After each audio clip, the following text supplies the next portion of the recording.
As you're hearing, the country is seeing record turnout in early voting and also some late legal challenges to when and if all those votes get counted. William Brangham has more on what this means come election night and beyond. That's right, Judy. Almost 70 million people have already cast their ballots in this election.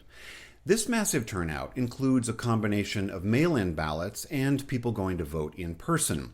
So with Election Day just a week away, we dive into what these numbers say about the electorate with Michael McDonald. He's a professor of political science at the University of Florida, and he runs the United States Election Project, which has been tracking the vote so far. Professor McDonald, great to have you on the NewsHour. So you've been tracking this really unprecedented turnout of early voting. Well, what can you tell us about what the trends are showing? Well, we've seen more people vote in this election than any prior election that we've had in the history of the country. So we're at record pace. In some states, we're pushing near 100% of the turnout that occurred in the 2016 election in its entirety, not just its early vote. So that's a combination of all people who voted have now been surpassed by the people who have voted early. Yes, we're getting very close to those numbers in some states like Texas and Hawaii, and others are following right on their heels. So what this means in one part is that we're looking at a very high turnout election. Perhaps 150 million people or so will vote, and that could be the highest turnout that we'll see in a modern election since 1908. So truly remarkable numbers in terms of the people voting. And certainly a wonderful thing just for our democracy in general. Are you able to discern what this huge turnout means for either party? Do we know who's actually turning out? Yeah, there's some good evidence to say that by and large, it's Democrats that are voting early. And that's actually very similar to what we've seen in prior elections as well. Usually more Democrats vote early, but the way in which they do it is different. In prior elections, Democrats have voted predominantly in person early, and that's how they pile up their early voting numbers. This time around, what we're seeing is Democrats are voting by mail early. And as they've hollowed out all those in-person early voters, we're actually seeing Republicans do quite well in the in-person early vote in many states.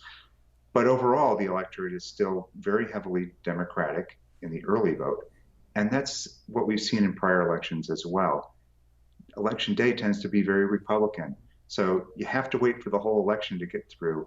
You have to get that election day vote, which will offset that early vote to some degree. And how much it does, that will tell us who will win the election.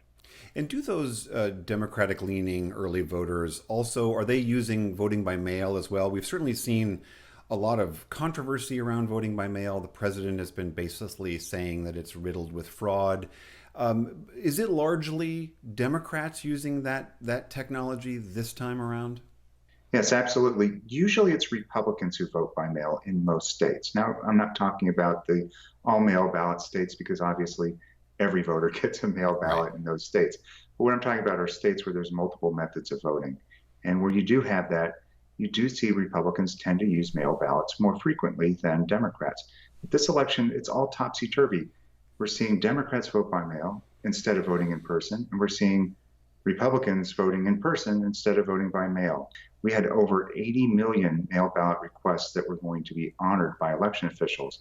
And we knew that the party registration of those voters tended to break heavily towards the Democrats. So we knew that Democrats were going to have lots of mail ballots. What we haven't quite expected to see is not only have Democrats been voting mail ballots at higher levels, but they're also returning those ballots at a higher rate than Republicans. That's another surprise that we're seeing in this election.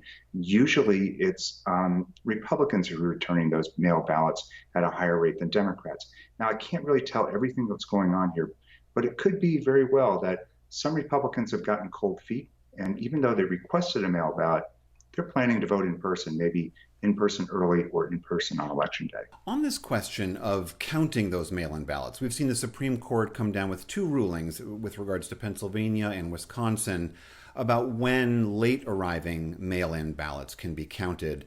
With those rulings and with others that are pending, what is your sense of what that means for Election Day and when we might know who's won this election? Well, it's important to understand that election officials never count all the ballots on election night. There's always some ballots that need to be checked over after the election, and there's a certification period that takes place in the weeks after the election where And that's those totally ballots normal. are counted. That's completely normal. But in this election, we've got all these mail ballots, and it could be that those ballots would be coming back to election offices and overwhelming them if they came back right at the very end. But people have voted earlier. That's good news. And some states, the states are actually preparing those ballots for counting. There are some states like Wisconsin and Pennsylvania and Michigan where the election officials are constrained in how they can count those ballots. So we know in those states it's going to take them longer to count the ballots simply because they're not able to start that preparatory work yet. But in other states, we should get some very fast results. A state like myself in Florida, we should get those 99% of those ballots counted on election night.